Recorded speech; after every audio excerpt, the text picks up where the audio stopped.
Cowboys Broken Spirit. Susanna Crowe had spent years running, but when a storm forced her into Ethan Boone's cabin, she realized she might have just run straight into danger. He watched her from across the fire, voice rough as the wind outside. "You got nowhere else to go, do you?" he murmured. "Reckon you'll be staying here then." Chapter 1. The Storm's Embrace and a Reluctant Refuge. Chapter 2. Shadows of the Past in a Flickering Firelight. Chapter 3.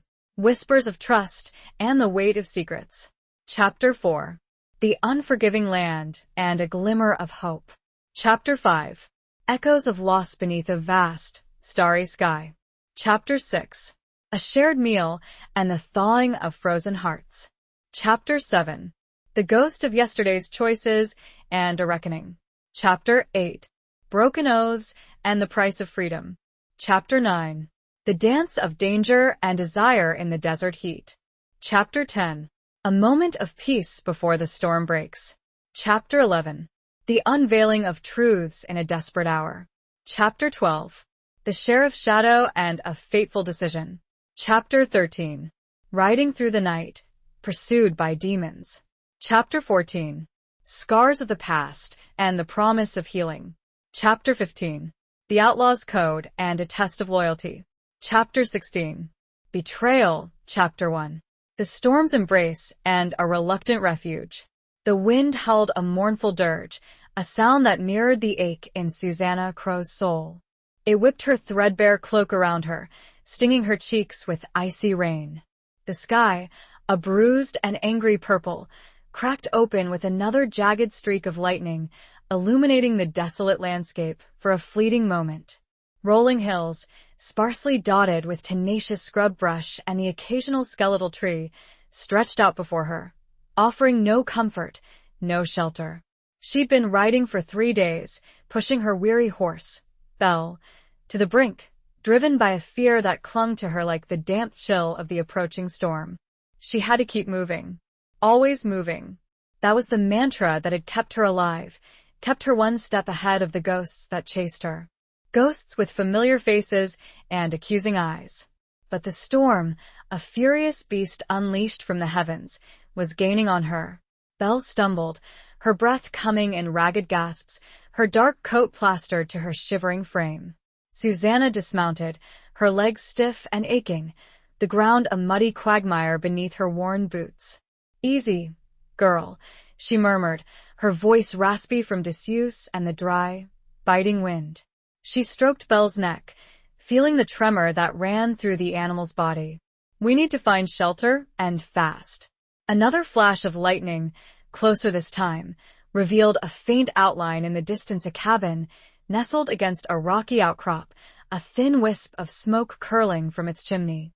Hope, a fragile, flickering ember, ignited within Susanna's chest. It was a dangerous gamble. She knew the risks of seeking refuge with strangers in this unforgiving land. But the alternative, facing the full fury of the storm alone, was a death sentence. She led Belle towards the cabin, the wind buffeting them, the rain turning to icy sleet. The closer she got, the more details she could make out. It was a small, rough-hewn structure, built of logs and stone, a testament to resilience and a stubborn refusal to yield to the elements. A single window, dimly lit by the warm glow of a fire within, offered a beacon of hope in the gathering darkness. She hesitated at the door, her hand hovering over the rough-hewn wood. What if they turned her away? What if they were worse than the storm? What if they were worse than the past she was running from? But Belle nudged her from behind, a soft whinny of desperation, and Susanna knew she had no choice. She knocked, the sound swallowed by the wind's roar. A long moment stretched out, filled only with the howling storm and the frantic beat of her own heart. Then, the door creaked open, revealing a man silhouetted against the firelight. He was tall and lean, his features obscured by the shadows, but she could sense the strength in his stance, the wariness in his posture. He held a rifle loosely in one hand, its barrel pointed towards the ground, but the implication was clear. He was ready for trouble. His eyes, when he finally lifted his gaze to meet hers, were the color of the stormy sky, a deep, turbulent gray. They scanned her from head to toe, taking in her drenched clothes, her weary horse, the desperation etched on her face. "Lost, are you?" he asked, his voice a low rumble, rough as the wind outside, but with an undercurrent of something she couldn't quite decipher. It wasn't unkindness, but it wasn't welcome either. It was simply weary. Susanna swallowed, her throat dry. "My horse, she's about to collapse." And as she trailed off, unable to articulate the fear that gnawed at her, the exhaustion that threatened to overwhelm her. He studied her for another long moment, his gaze unwavering. The firelight flickered, casting dancing shadows on his face, revealing the lines etched around his eyes and mouth, the stubble that darkened his jaw. He looked like a man who had seen his share of hardship, a man who knew the cost of survival in this harsh land. Finally, he stepped back, gesturing with the rifle towards the inside of the cabin. "Get in here before you both freeze to death." Susanna hesitated, her instincts screaming at her to run, to trust no one. But the exhaustion, the bone-deep chill, and the desperate whimper of her horse were too much to ignore. She led Belle inside, stepping from the brutal chaos of the storm into a haven of relative warmth and stillness. The cabin was small and sparsely furnished. A fire crackled merrily in a stone hearth, casting a warm glow over the rough-hewn walls. A simple wooden table and 2 chairs sat in the center of the room, and a narrow cot was tucked into one corner. The air was thick with the scent of wood smoke, pine, and something that reminded her of leather and gunpowder, a scent that spoke of a life lived on the edge. The man closed the door behind her, shutting out the storm's fury, but not, Susanna suspected, the dangers that lurked within. He leaned his rifle against the wall, his eyes never leaving her. "You got nowhere else to go, do you?" he murmured, his voice still rough, but the question was softer now, almost a statement of fact. He moved across the room, the firelight playing across his features, revealing a face that was both rugged and handsome, a face that held a story she couldn't even begin to imagine. The lines around his eyes spoke of sorrow, of loss, but his jaw was set with a determination that hinted at an unyielding spirit. Susanna looked down at her hands, chapped and raw, her gaze fixed on the worn leather of her gloves. She was tired, so incredibly tired. Tired of running, tired of hiding, tired of being afraid. "No," she whispered, the word barely audible above the crackling fire. "Nowhere else to go." He nodded, as if he'd expected nothing less. "Reckon you'll be staying here, then." It wasn't an offer, not exactly. It was an acknowledgement of a shared predicament, a reluctant acceptance of a temporary truce in the face of a greater enemy, the storm, and perhaps something more. The fire crackled again, and a piece of wood shifted with a sigh. The scent of the rain still lingered in the air, the fading echo from the outside. Chapter 2. Shadows of the past in a flickering firelight. The silence stretched, thick and heavy, punctuated only by the crackling fire and the occasional gust of wind that rattled the cabin's single window. Susanna stood just inside the door, dripping water onto the rough wooden floor, acutely aware of the man's presence. He hadn't moved from his position near the fireplace, his gaze still fixed on her, assessing, weighing. She felt like a cornered animal, caught in the glare of a hunter's lantern. He finally stirred, moving to a small, rough-hewn cupboard built into the wall. He pulled out a thick, woolen blanket and tossed it towards her. "Dry yourself off." "And the horse." Susanna caught the blanket, its rough texture a surprising comfort against her chilled skin. "Thank you," she murmured, her voice still hoarse. She went to Belle, who stood patiently, her head drooping with exhaustion, and began to rub her down with the blanket. The horse leaned into her touch, a soft sigh escaping her nostrils. The man watched them, his arms crossed over his chest. He was a study in contrasts, she realized. His rugged appearance, the worn leather of his vest, the calloused hands, spoke of a life lived outdoors, a life of hardship. But there was a stillness about him, a quiet intensity that hinted at something more beneath the surface. "Name's Ethan Boone," he said, his voice breaking the silence. "This here's my place." Susanna Crowe, she replied, meeting his gaze. It was a risk, giving him her name, but she sensed that pretense would be useless with this man. He seemed to see right through her, to the weariness and fear that she tried so hard to conceal. Ethan Chapter 3. Whispers of Trust and the Weight of Secrets. Ethan Boone. The name resonated with a quiet strength, much like the man himself. Susanna finished drying Belle, the rhythmic motion soothing her own frayed nerves. The warmth of the cabin was slowly seeping into her bones, chasing away the bone-deep chill of the storm. She draped the damp blanket over a nearby chair, its weight a tangible reminder of the refuge she'd found. "There's stew on the fire," Ethan said, gesturing towards a large, black pot hanging over the flames. "Help yourself." Susanna hesitated. Trusting a stranger with food was another risk, but her stomach rumbled, a protest against days of meager rations and gnawing anxiety. She hadn't realized how hungry she was until the savory aroma of the stew filled the small cabin. She walked to the hearth, her movements cautious, her eyes constantly flicking towards Ethan. He remained by the cupboard, watching her with that same unsettling intensity, but he made no move to stop her. She ladled some of the stew into a chipped enamel bowl, the steam warming her face. The stew was thick and hearty, filled with chunks of meat and vegetables. It tasted of smoke and something else, something wild and earthy, a flavor that spoke of the land itself. She ate slowly, savoring each bite, feeling the warmth spread through her, a small comfort in the midst of her uncertainty. Ethan finally moved, taking a seat at the rough-hewn table.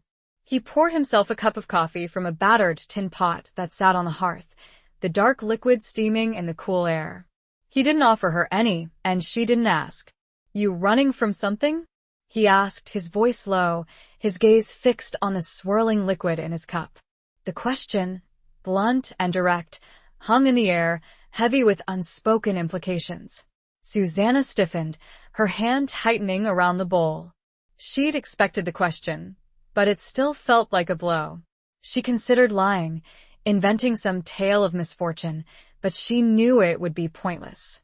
He would see through it. He had that look in his eyes, the look of a man who had seen too much, who knew the scent of deception.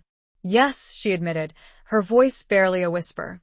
She looked down at her hands, tracing the lines on the worn enamel of the bowl. "I am." He didn't press her, didn't demand details. He simply nodded, as if he understood. "This land is full of folks running from something," he said, his voice a low murmur. "Ghosts of the past, they tend to follow you, no matter how far you run."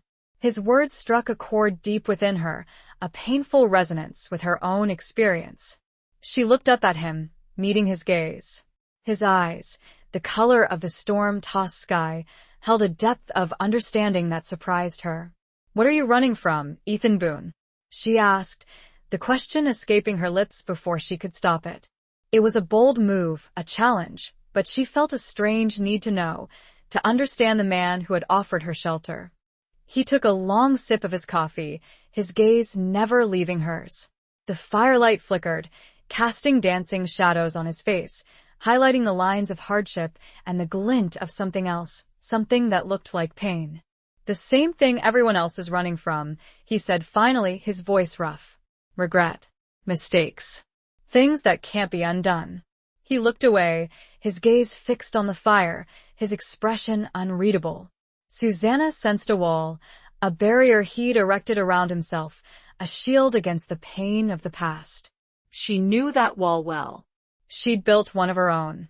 "Some mistakes, they cost more than others," she said softly, her voice filled with a weariness that mirrored his own.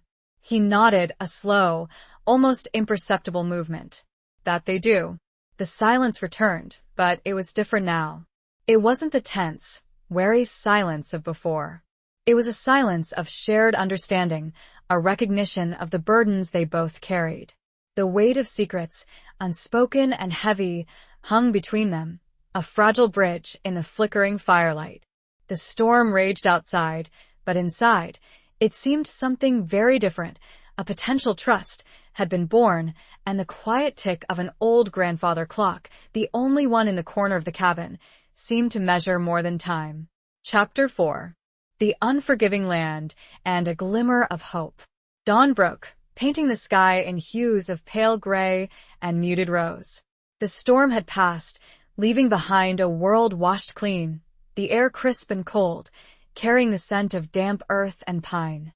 Susanna awoke on the cot, stiff and sore, but surprisingly rested. The woolen blanket Ethan had given her had provided a warmth that went beyond mere physical comfort. She sat up, looking around the cabin. Ethan was gone. Belle was still inside, standing patiently near the door, her presence a reassuring constant. A small fire still smoldered in the hearth, and a fresh pot of coffee sat on the stones, its aroma filling the room. Susanna got up, her movements slow and deliberate. She poured herself a cup of coffee, the strong, bitter brew a welcome jolt to her senses. She walked to the window, looking out at the landscape. The world outside was a stark contrast to the cozy confines of the cabin. The rolling hills, now bathed in the soft morning light, seemed to stretch out forever, vast and unforgiving. The wind, though calmer now, still carried a bite, a reminder of the harshness of this land. She saw Ethan then, standing near a small corral a short distance from the cabin. He was tending to a couple of horses, his movements practiced and efficient. He looked up as she watched him, his gaze meeting hers across the distance. He didn't smile, but there was a softening in his eyes, a subtle acknowledgement of her presence. Susanna opened the door, stepping out into the cool morning air. Belle followed her, nuzzling her shoulder. The ground was still muddy, but the sun was already beginning to dry it, its warmth a welcome sensation on her skin. "Morning," Ethan said, his voice carrying on the wind. "Morning," she replied, walking towards him. He turned back to the horses, his hands moving with a gentle confidence. "Storm didn't cause too much damage," he said, more to himself than to her. "Just a few downed branches." "I'm grateful for the shelter," Susanna said, standing beside him, watching him work. "You saved our lives." He glanced at her, a flicker of something unreadable in his eyes. Just doing what anyone would have done. She doubted that. She'd met enough people in her life to know that kindness wasn't always a given, especially in this land. "Not everyone," she said softly. He shrugged, his attention returning to the horses. "This land, it teaches you to look out for your own. But it also teaches you that sometimes you need help." His words resonated with her. She'd always believed in self-reliance, in trusting no one. But the storm and Ethan's unexpected kindness had forced her to reconsider. Maybe, just maybe, there was still room for hope, for connection, even in this unforgiving world. "I can help with the chores," she offered, wanting to repay his kindness, to feel useful. He looked at her, a hint of surprise in his eyes. "You don't have to." "I want to," she insisted. "I'm not afraid of hard work." A ghost of a smile touched his lips. "All right then. You can start by mucking out the stalls." It wasn't glamorous work, but Susanna didn't mind. The physical labor was a welcome distraction from her worries, a way to ground herself in the present moment. She worked alongside Ethan, their movements falling into a natural rhythm. They didn't talk much, but the silence between them was comfortable, a shared understanding that transcended words. As the sun climbed higher in the sky, casting long shadows across the land, Susanna felt a flicker of hope ignite within her, a warmth that had nothing to do with the sun's rays. It was a fragile hope, a tentative belief that maybe, just maybe, she had found a place to rest, a place to heal, a place to start again. The vastness of the land still felt daunting, but in the shared labor and the quiet companionship, a tiny seed had taken root. Chapter 5. Echoes of loss beneath a vast, starry sky. The days that followed settled into a quiet routine. Susanna helped Ethan with the chores, tending to the horses, mending fences, chopping wood. The work was hard, but it was also satisfying, a grounding force in a life that had been characterized by constant motion and uncertainty. She learned about the land, about the rhythms of the seasons, about the delicate balance between survival and surrender.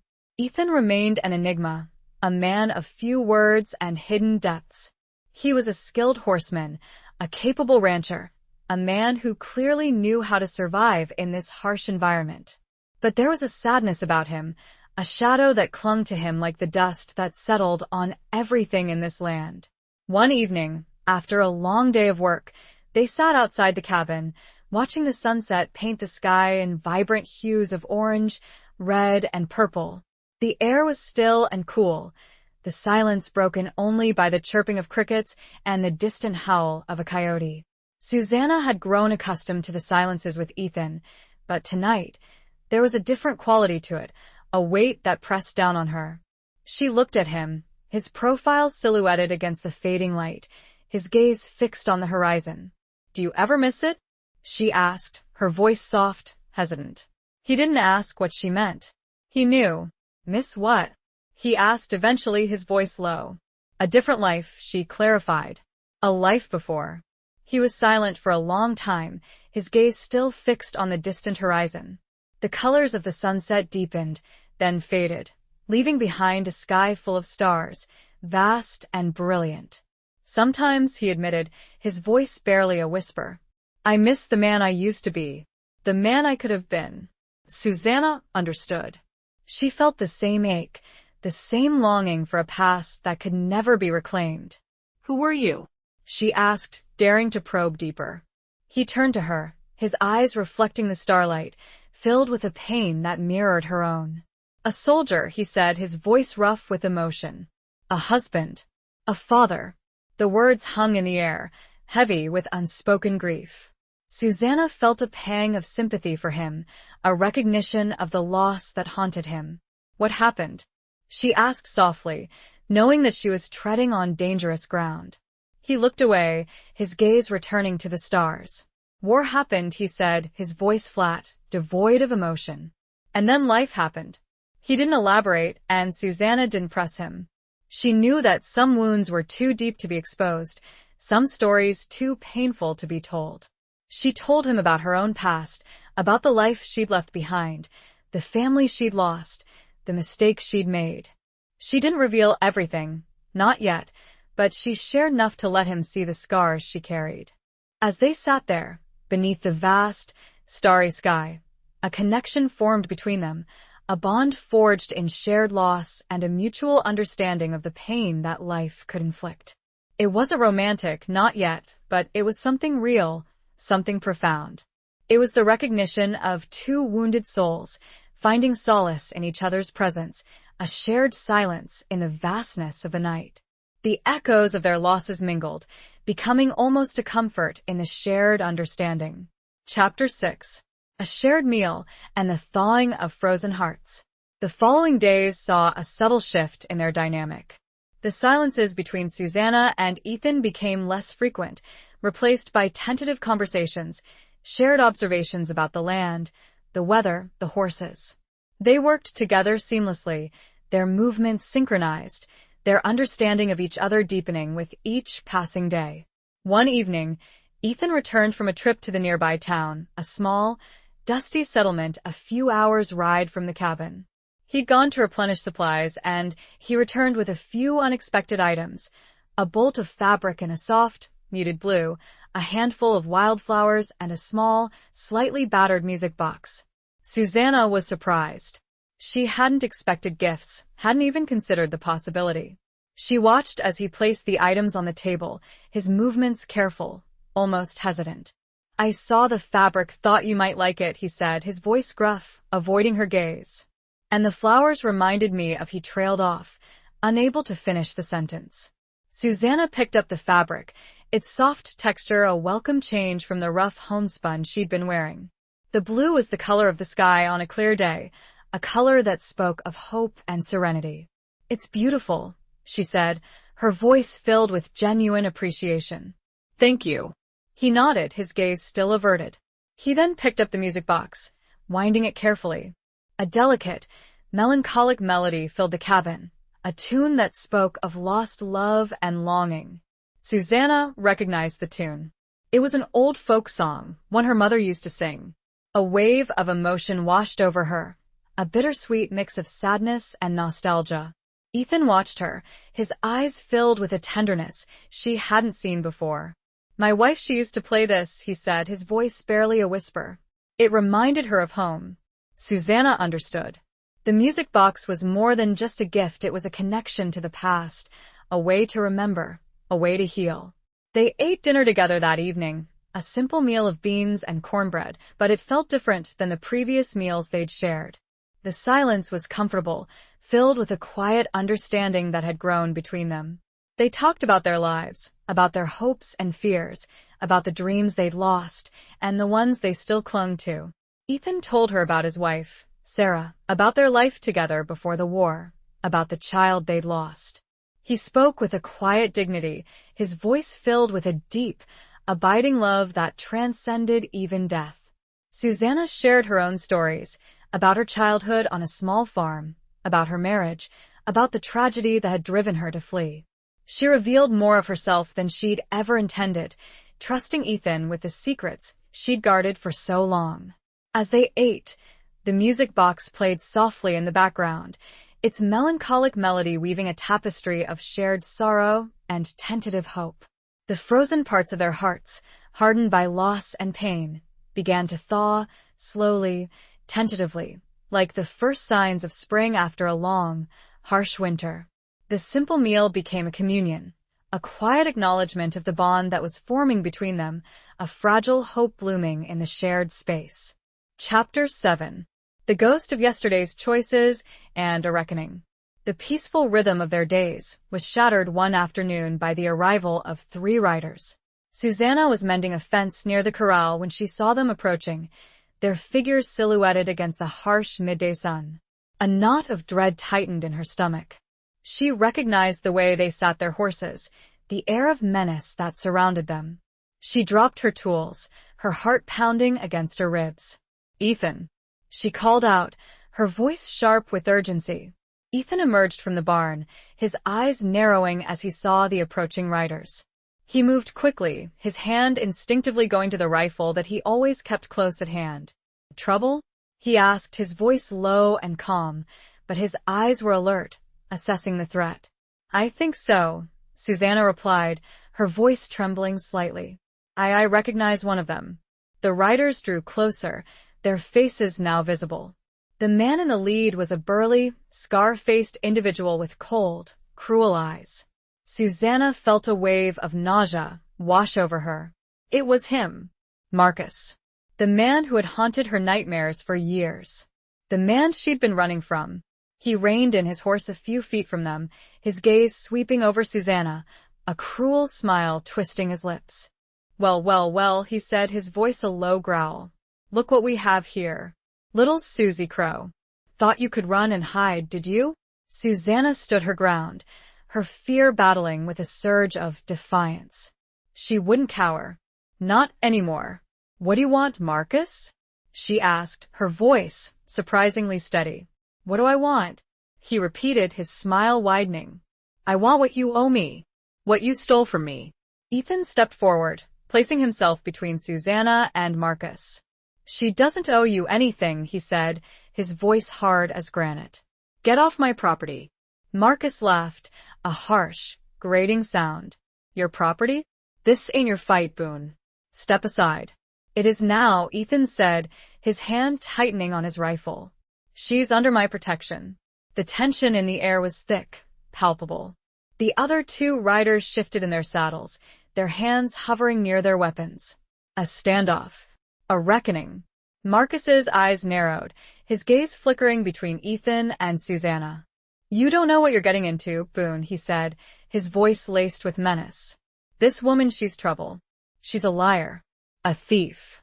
"I don't care what she is," Ethan said, his voice unwavering. "She's staying here." Marcus's smile vanished, replaced by a look of cold fury. "You've made a mistake, Boone," he said, his voice low and dangerous. "A big mistake." He turned his horse, signaling to his men. They rode off, leaving behind a cloud of dust and a heavy silence. Susanna stood trembling, her body reacting to the adrenaline that had coursed through her veins. She looked at Ethan, his face grim, his eyes filled with a mixture of anger and concern. "He'll be back," she said, her voice barely a whisper. "He won't give up." Ethan nodded, his gaze fixed on the horizon where the riders had disappeared. "I know," he said, "but we'll be ready." The ghost of yesterday's choices had finally caught up with her, forcing a reckoning, and Ethan, the quiet, stoic rancher, had unexpectedly placed himself between her and the storm. The weight of his decision and the danger it implied settled heavily on them both. Chapter 8. Broken Oaths and the Price of Freedom. The days that followed were filled with a tense anticipation. Ethan and Susanna prepared for Marcus's return, fortifying the cabin, stocking up on ammunition, and keeping a constant watch. They worked together, their movements efficient, their communication terse, the unspoken threat hanging heavy in the air. Susanna finally told Ethan the full story of her past, the story she'd been running from for so long. She told him about her husband, a wealthy rancher who had been involved in illegal dealings, about Marcus, his ruthless enforcer, and about the night she'd discovered the truth and fled, taking with her a ledger that contained evidence of their crimes. "He wants the ledger," she explained, her voice filled with a mixture of fear and resignation. "It's the only thing that can bring him down, and he'll do anything to get it back." Ethan listened patiently, his expression unreadable. When she was finished, he simply nodded. "You did what you had to do," he said, his voice firm. "You protected yourself. But I put you in danger," she said, her voice filled with guilt. "I should have left. I should have kept running." "You had nowhere else to go," he said, his gaze meeting hers. "And I wouldn't have let you leave, even if you'd tried." His words, simple and direct, sent a wave of warmth through her. She'd never known such loyalty, such unwavering support. It was a stark contrast to the betrayal and fear she'd experienced in her past. One evening, as they sat by the fire, Ethan spoke about his own past, about the broken oaths and the price of freedom he'd paid. He'd been a captain in the army, he explained, fighting in a war that had left him disillusioned and scarred. He'd lost his men, his wife, his child, all victims of a conflict he no longer believed in. "I came here to escape," he said, his voice rough with emotion, "to find some peace. But the past, it always catches up with you." Susanna understood. She knew the weight of those ghosts, the constant struggle to outrun them. She reached out, taking his hand, her fingers intertwining with his. His hand was rough and calloused, but his grip was strong and reassuring. "We'll face it together," she said, her voice filled with a newfound determination. "Whatever comes." He squeezed her hand, his eyes meeting hers. The firelight flickered, casting dancing shadows on their faces, illuminating the bond that had formed between them, a bond forged in shared pain and a mutual commitment to protect each other. The broken oaths of their pasts had led them to this moment, to this unlikely alliance, and the price of freedom, they both knew, might be higher than they could imagine. The quiet of the cabin was a fragile shield against the inevitable storm. Chapter 9. The dance of danger and desire in the desert heat. The waiting was the hardest part. The days stretched on, each one filled with a suffocating tension. Susanna and Ethan continued their routines, but their movements were sharper, their senses heightened, always listening, always watching. The threat of Marcus's return hung over them like a dark cloud, casting a shadow over everything. But amidst the danger, something else was stirring. The shared fear, the close proximity, the constant reliance on each other had ignited a spark between them, a spark that had been smoldering beneath the surface for weeks. It was a dangerous spark, a forbidden desire, but it was undeniable.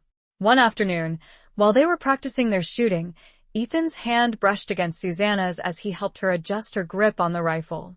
The contact was brief, accidental, but it sent a jolt of electricity through her.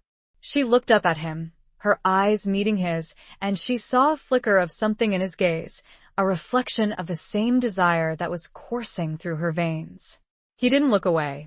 He held her gaze, his eyes intense, searching.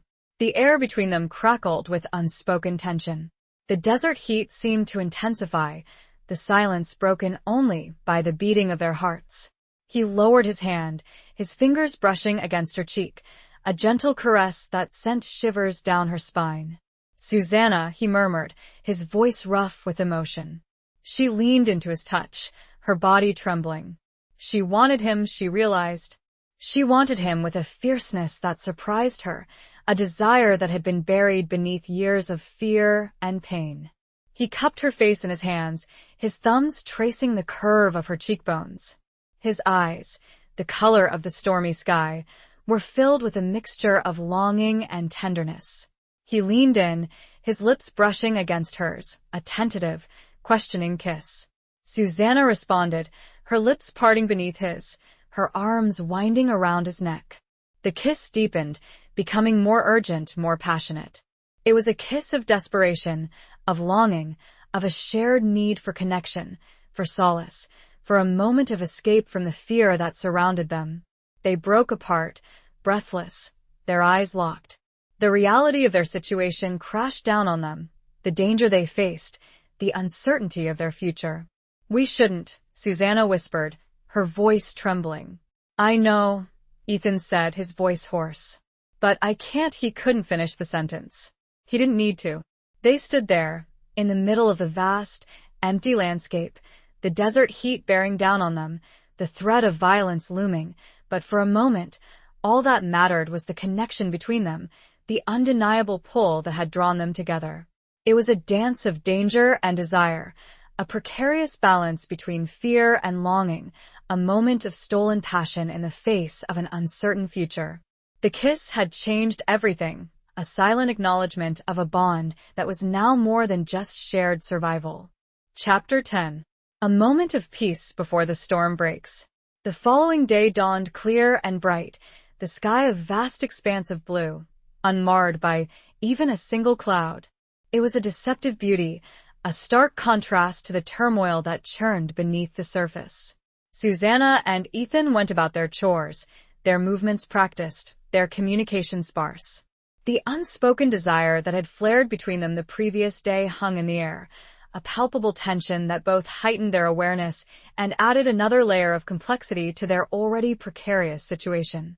They spent the morning repairing a section of the fence that had been damaged by the storm, working side by side, their bodies close, their hands occasionally brushing.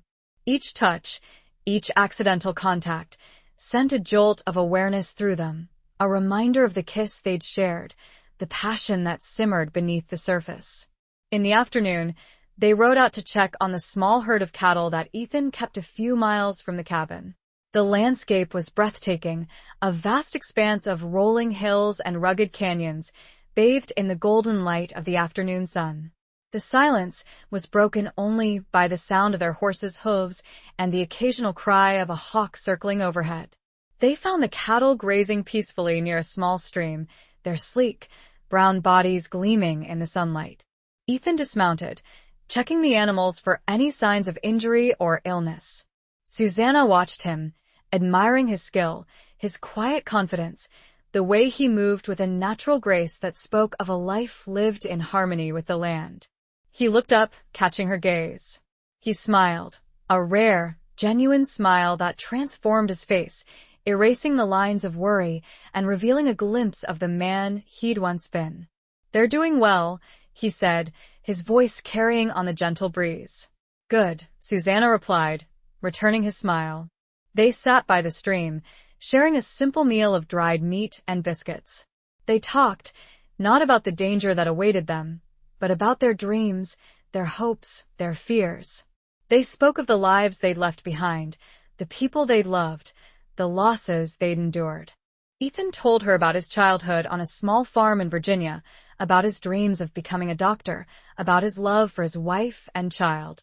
Susanna shared her own stories, about her family, about her passion for books and learning, about the life she'd hoped to build before tragedy had struck. As they talked, the tension between them eased, replaced by a sense of peace, a quiet intimacy that felt both natural and profound. They were two wounded souls, finding solace in each other's company, sharing a moment of respite from the storm that loomed on the horizon. As the sun began to set, painting the sky in hues of orange and purple, Ethan reached out, taking Susanna's hand. His touch was gentle, reassuring. He didn't say anything, but his eyes spoke volumes. They sat there, hand in hand, watching the sunset, the vastness of the landscape stretching out before them. It was a moment of perfect peace, a fragile bubble of tranquility in a world filled with danger and uncertainty. But they both knew it couldn't last. The storm was coming. They could feel it in the air, in the stillness, in the gathering darkness. But for now, for this one brief moment, they allowed themselves to forget, to simply be two souls connected beneath a vast, beautiful sky, a calm before the inevitable chaos. Chapter 11. The unveiling of truths in a desperate hour. The attack came at night, swift and brutal. Susanna and Ethan were awakened by the sound of gunfire and shouting. They scrambled out of bed, grabbing their weapons, their hearts pounding in their chests.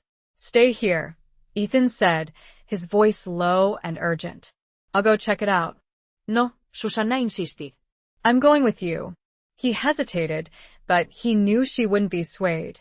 They moved to the window, peering out into the darkness. The cabin was surrounded.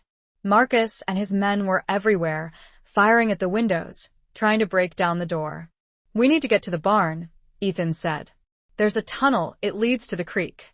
It was a risky plan, but it was their only chance. They slipped out the back door, staying low to the ground, using the shadows as cover. The gunfire was deafening, the air filled with the smell of gunpowder and smoke. They made it to the barn, slipping inside just as a bullet shattered the window above their heads. The barn was dark and filled with the scent of hay and animals. Belle whinnied nervously, sensing the danger. Ethan led Susanna to a hidden trapdoor in the floor, concealed beneath a pile of hay. He lifted the door, revealing a narrow, dark passage. "Go," he said, pushing her towards the opening. "I'll cover you." Susanna hesitated, her eyes meeting his. "Be careful," she whispered. He nodded, his face grim. She climbed down into the tunnel, the darkness swallowing her whole. Ethan followed, pulling the trapdoor shut behind him. The tunnel was narrow and claustrophobic, the air thick and damp. They crawled on their hands and knees, the sound of gunfire muffled, but still audible. Susanna's heart was pounding, her fear a palpable presence in the darkness. Suddenly, the tunnel collapsed behind them, a shower of dirt and rocks blocking their way. They were trapped. "Ethan!" Susanna cried out, her voice filled with panic. "I'm here," he said, his voice calm, reassuring. "We're all right. Just a cave-in." He struck a match, the small flame illuminating their surroundings. They were in a small chamber, the air thick with dust. The tunnel ahead was blocked, but there was another passage leading off to the side. "This way," Ethan said, his voice strained. "It's a longer route, but it should still lead to the creek." They crawled on, their bodies aching, their lungs burning. The air grew thinner, the silence more oppressive. Susanna felt a wave of despair wash over her. Were they going to die here, trapped in this dark, underground tomb? Then she heard it. A faint voice calling her name. "Susanna! Susanna, are you in there?" It was Marcus. He was in the tunnel. Ethan extinguished the match, plunging them back into darkness. "Stay quiet," he whispered, his voice urgent. They held their breath, listening. Marcus's voice grew closer, his footsteps echoing in the narrow passage. "I know you're in here, Susie," he said, his voice a cruel, mocking taunt. "You can't hide from me forever." He was getting closer. Susanna felt a surge of terror. She was trapped, cornered, with no way out. Then Ethan did something unexpected. He started talking, his voice loud and clear, echoing in the tunnel. "You're right, Marcus," he said. "We're in here, and we're not going anywhere." It was a distraction, a desperate gamble to draw Marcus away from Susanna.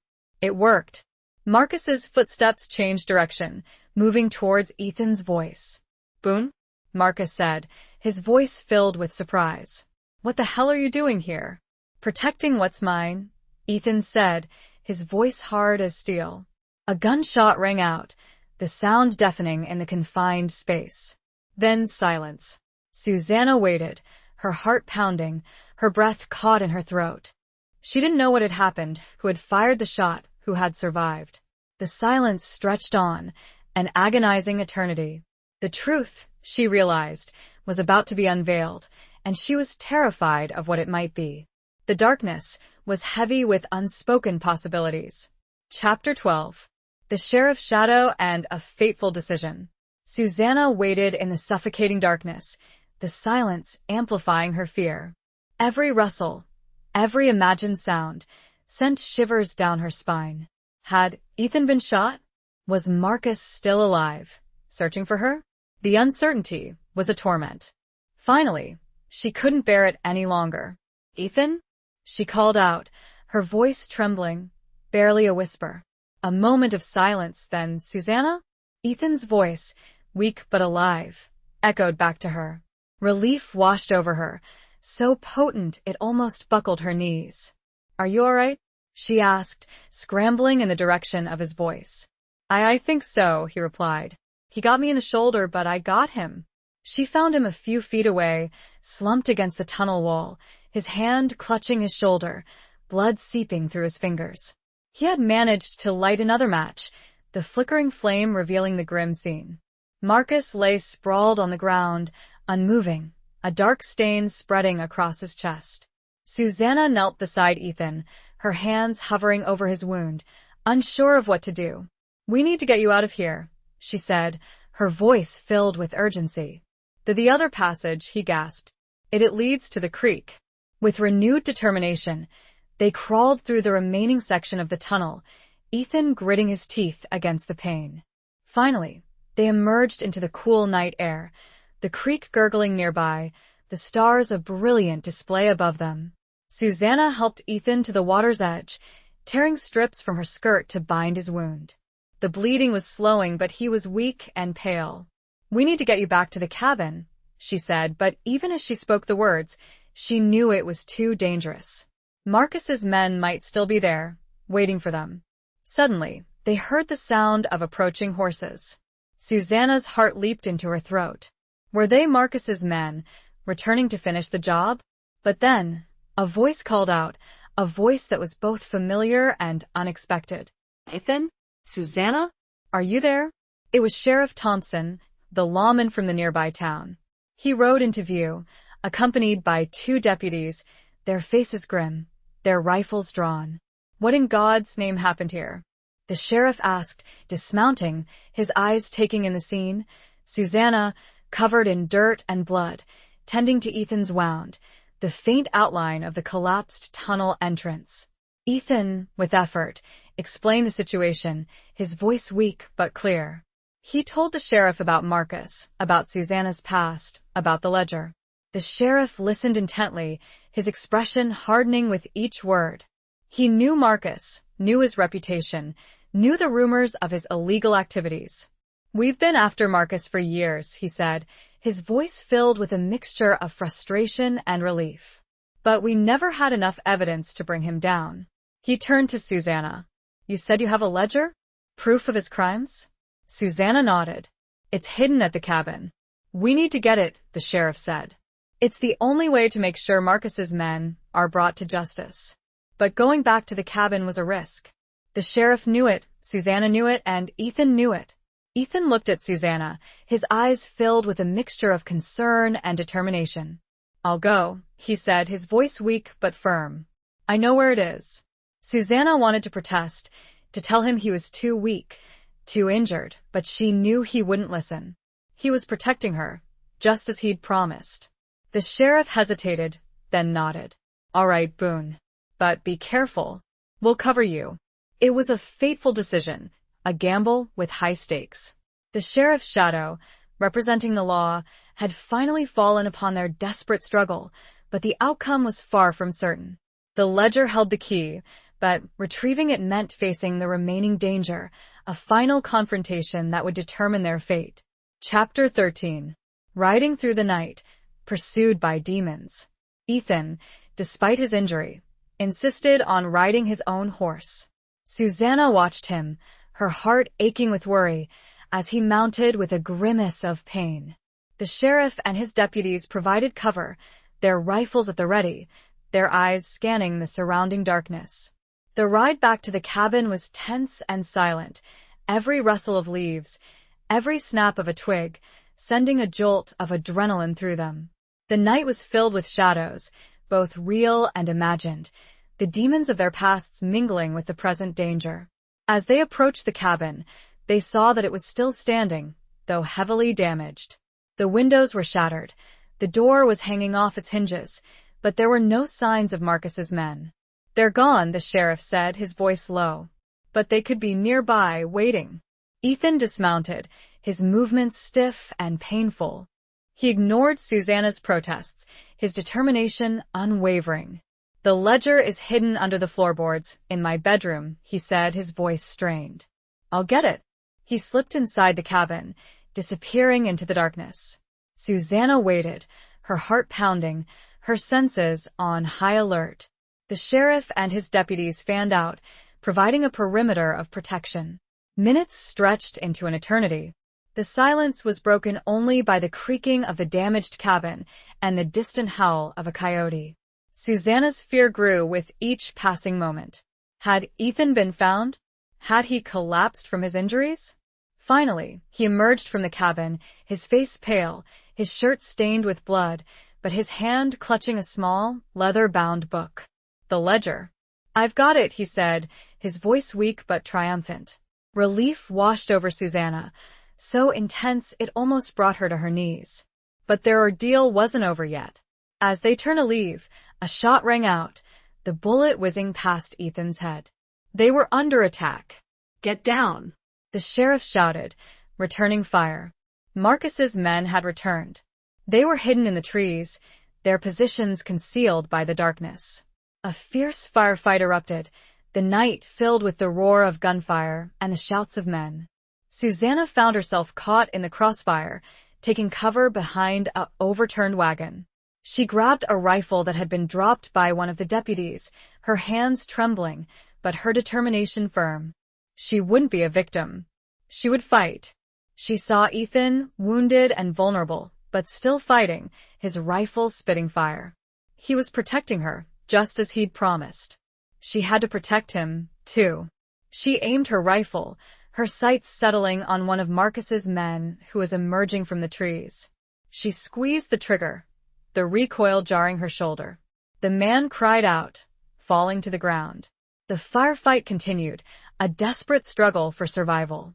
Susanna fought with a ferocity she didn't know she possessed, driven by fear, by anger, by a fierce determination to protect the man she'd come to care for. The night was a blur of gunfire and chaos, a desperate ride through the darkness, pursued by the demons of her past and the very real threat of the present. The outcome was uncertain, the balance teetering precariously on the edge of a knife. Chapter 14. Scars of the Past and the Promise of Healing. The firefight raged on, a chaotic dance of death under the cold, uncaring stars. Susanna fought with a desperate courage, fueled by adrenaline and a fierce protectiveness towards Ethan. She saw him stumble, his injured shoulder taking another hit, and her heart clenched with fear. The sheriff and his deputies fought bravely, their experience and training evident in their coordinated movements. But Marcus's men were desperate and ruthless, driven by a combination of loyalty and fear. One of the deputies went down, a cry of pain echoing through the night. Susanna saw the sheriff falter, his face grim, his resolve momentarily shaken. It was a brutal, close-quarters battle, the outcome hanging precariously in the balance. Then, as suddenly as it had begun, the fighting stopped. The remaining members of Marcus's gang, realizing they were outnumbered and outgunned, fled into the darkness, disappearing into the night. Silence descended, heavy and profound, broken only by the groans of the wounded and the ragged breathing of those who had survived. Susanna rushed to Ethan's side, her heart pounding with fear. He was slumped against the cabin wall, his face pale, his breathing shallow. "Ethan!" she cried, kneeling beside him, her hands hovering over his wounds. He opened his eyes, a faint smile touching his lips. "Susanna," he murmured, his voice weak. "Are you all right?" "I'm fine," she said, her voice trembling. But you're hurt. The sheriff joined them, his face etched with concern. We need to get him to a doctor, he said. He's lost a lot of blood.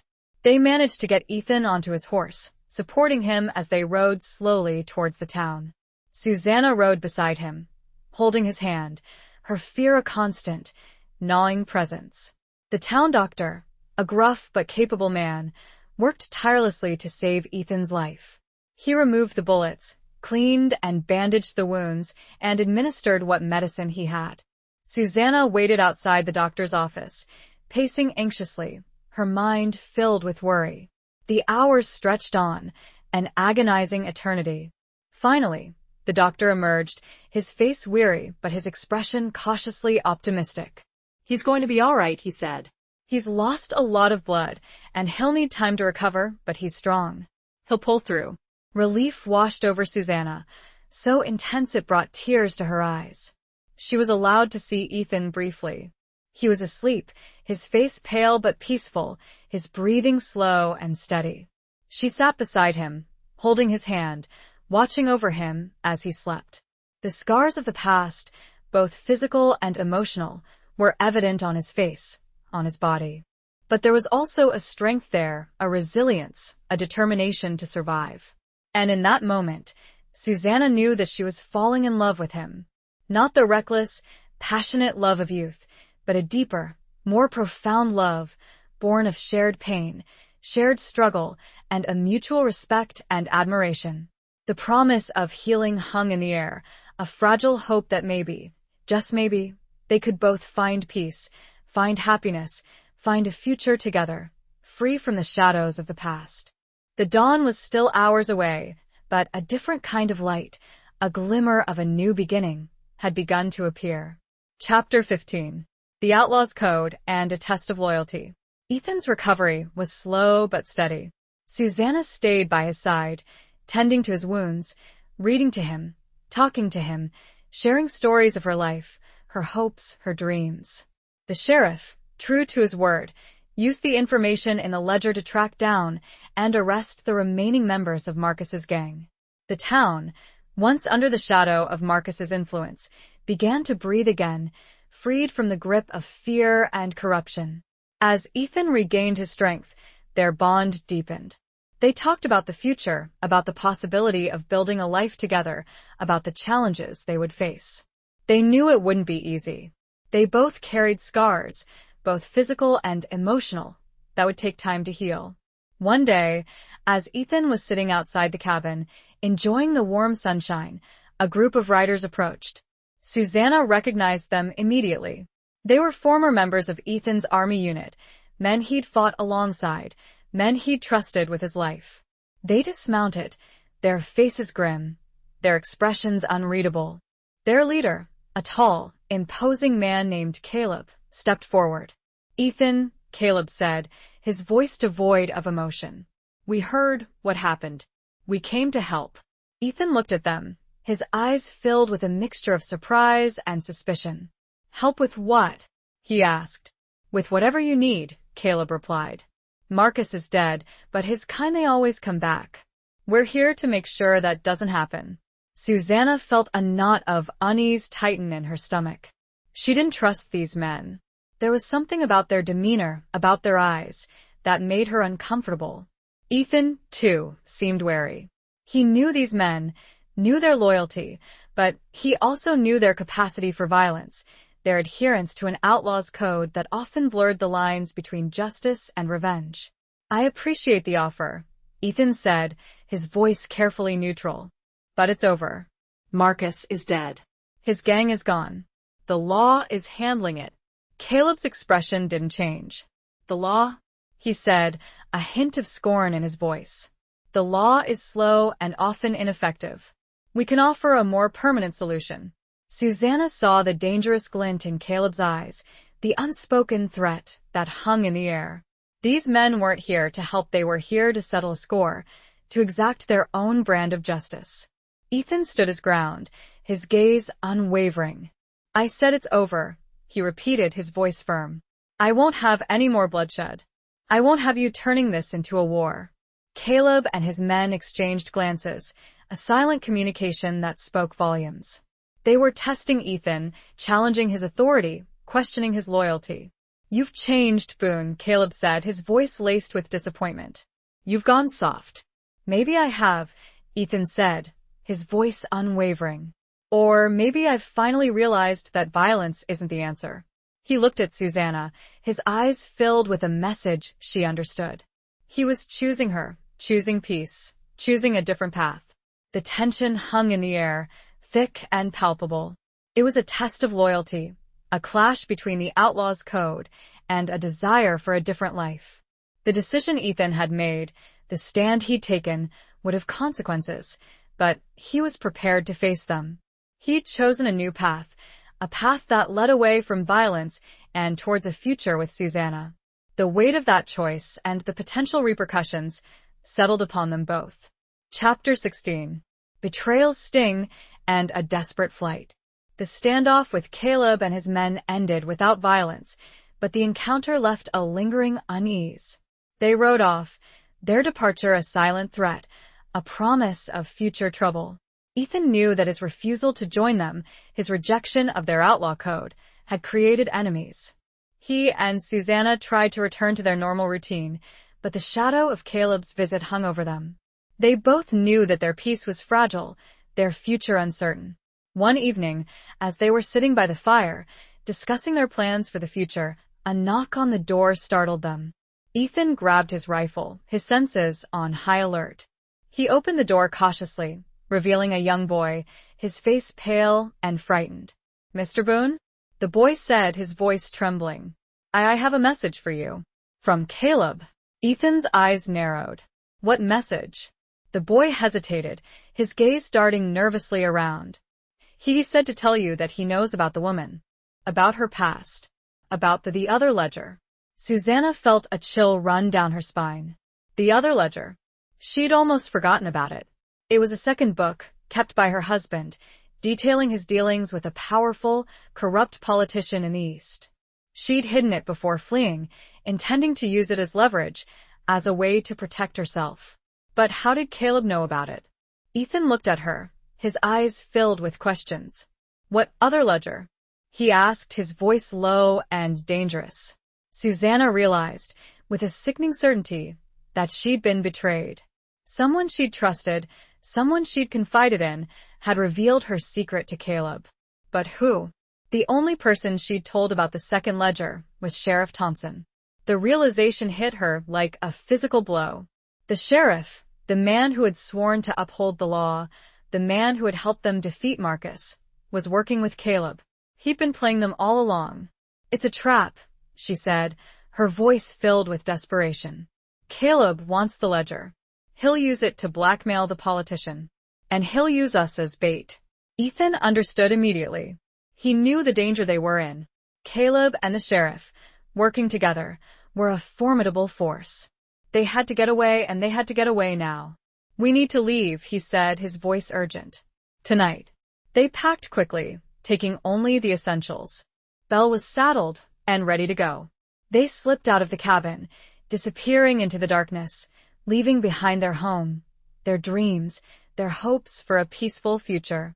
They were on the run again, fugitives from a corrupt lawman and a ruthless outlaw, their lives once again thrown into chaos. The betrayal stung, sharp and painful, but they had each other, and they had the will to survive. The night was filled with danger, but they rode on, determined to escape, to find a place where they could be free, where they could finally leave the past behind. The desperate flight had begun, a race against time, and a betrayal that cut deeper than any bullet wound. Chapter 17. Across the barren lands, a flicker of hope. They rode through the night, pushing Belle to her limits, the darkness their only ally. Ethan, despite his lingering injuries, set a relentless pace, his determination fueled by a fierce protectiveness towards Susanna. They avoided the main roads, sticking to the rough, untamed trails, the vast, barren landscape their only companion. The fear of pursuit was a constant presence, a shadow that clung to them like the dust that coated their clothes. They knew that Sheriff Thompson and Caleb would be searching for them, their resources and their knowledge of the land a formidable advantage. As dawn approached, they found themselves in a desolate canyon, the towering rock walls offering a temporary refuge. They stopped to rest, their bodies exhausted, their spirits weary. Susanna looked at Ethan, his face etched with fatigue and worry. The lines around his eyes seemed deeper, the scars on his body a stark reminder of the violence they'd endured. "I'm sorry," she said, her voice filled with guilt. "This is all my fault. I brought this upon you." Ethan reached out, taking her hand, his touch gentle and reassuring. "No," he said, his voice firm. "It's not your fault. You didn't choose this. We'll get through this together." His words, his unwavering support, gave her strength. She leaned against him, drawing comfort from his presence, from the warmth of his body. They talked about their options, about where they could go, who they could trust. They knew they couldn't stay in this territory. They needed to get away, to find a place where Caleb and Thompson couldn't reach them. "There's a town," Ethan said, his voice thoughtful. "Farther west. Havenwood. I have a friend there, an old army buddy. He might be able to help us." It was a long shot, a risky gamble, but it was their only hope. They decided to head for Havenwood, to seek refuge with Ethan's friend, to try to build a new life, a life free from the shadows of the past. They continued their journey, riding through the day, the sun beating down on them mercilessly. The landscape was harsh and unforgiving, a vast expanse of rock and sand, stretching out before them like an endless ocean. But amidst the desolation, there was also a strange beauty. The vibrant colors of the wildflowers that dotted the landscape, the soaring flight of a hawk overhead, the breathtaking sunsets that painted the sky in hues of orange and purple. And in each other's company, they found a flicker of hope, a resilience, a determination to survive. They were two wounded souls, fleeing from danger, but they were also two hearts, slowly healing, drawn together by a bond that was stronger than fear, stronger than adversity. They rode on, across the barren lands, towards an uncertain future, but with a shared hope for a new beginning, a glimmer of light in the vast darkness. Chapter 18. Havenwood's Promise and a Gathering Storm. The journey to Havenwood was arduous, a test of their endurance and their resolve. They faced scorching heat, dwindling supplies, and the constant threat of discovery. But they pushed on, driven by a shared hope and a fierce determination to reach their destination. Finally, after days of relentless travel, they arrived in Havenwood, a small, bustling town nestled in a valley, surrounded by towering mountains. It was a welcome sight, a haven of civilization after the desolate wilderness they'd traversed. Ethan led Susanna to a modest house on the outskirts of town, the home of his friend, James Riley. James, a former Army medic, greeted them with a mixture of surprise and concern. He listened to their story, his expression hardening with each word. "Thompson and Caleb," he said, his voice grim. "They're bad news. You were right to run." James offered them refuge, a safe place to rest and recover. He tended to Ethan's lingering injuries, providing him with much-needed medical care. He also offered them advice, guidance, and a network of contacts who might be able to help them. Havenwood seemed like a fresh start, a place where they could finally begin to rebuild their lives. They found work, Ethan as a ranch hand, Susanna as a seamstress. They made friends, built connections, and slowly, tentatively began to feel safe again. But their peace was short-lived. The storm they thought they'd left behind was gathering, its dark clouds looming on the horizon. One evening, as Ethan and Susanna were walking home from work, they saw a familiar figure standing in the shadows. It was Caleb. He stepped into the light, his face a mask of cold fury. "You can't run forever, Boone," he said, his voice a low growl. "You can't hide from your past." Ethan stood his ground, his hand instinctively going to the gun he now carried at all times. "What do you want, Caleb?" he asked, his voice hard. "I want what's mine," Caleb replied. "The ledger. And I want you to pay for betraying us." He signaled, and several men emerged from the shadows, surrounding Ethan and Susanna. They were outnumbered, outgunned, trapped. Susanna felt a surge of fear, but she also felt a surge of defiance. She wouldn't cower. She wouldn't let Caleb win. "We're not giving you anything," she said, her voice firm. "You'll have to kill us first." Caleb smiled, a cruel, chilling smile. "That can be arranged," he said. The tension in the air was thick, palpable. A showdown was imminent, a final confrontation that would determine their fate. Havenwood, the town that had promised them safety and a new beginning, had become the setting for another battle, another fight for survival. The gathering storm had arrived, and the outcome was far from certain. Chapter 19. The Price of Deception and a Daring Plan. Before the confrontation could escalate into violence, a voice rang out, strong and authoritative. "Hold it right there, Caleb." Sheriff Thompson, accompanied by several deputies, emerged from the shadows, their guns drawn. He wasn't the sheriff of Havenwood, but he held himself with an air of authority that demanded obedience. Caleb and his men hesitated, surprised by Thompson's arrival. They were caught between two forces, their escape route blocked. "Thompson?" Ethan said, his voice filled with a mixture of surprise and suspicion. "What are you doing here?" Thompson ignored Ethan, his gaze fixed on Caleb.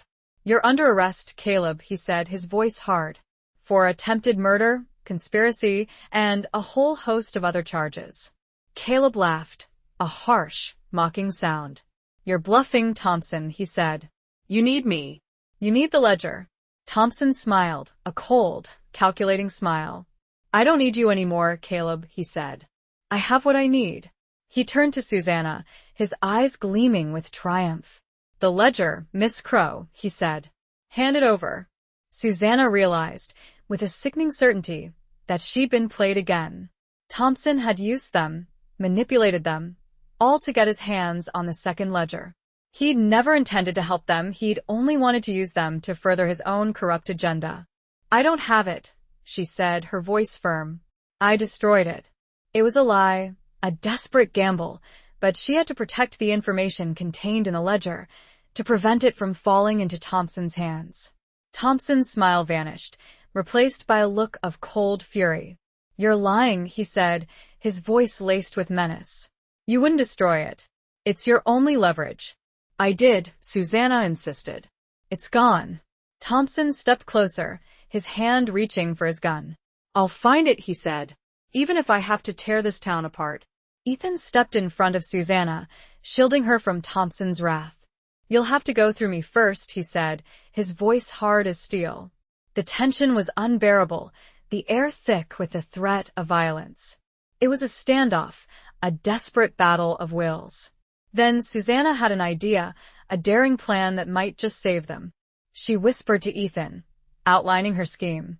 He hesitated, his eyes filled with concern, but he knew it was their only chance. He nodded, his trust in her unwavering. Susanna stepped forward, addressing Thompson.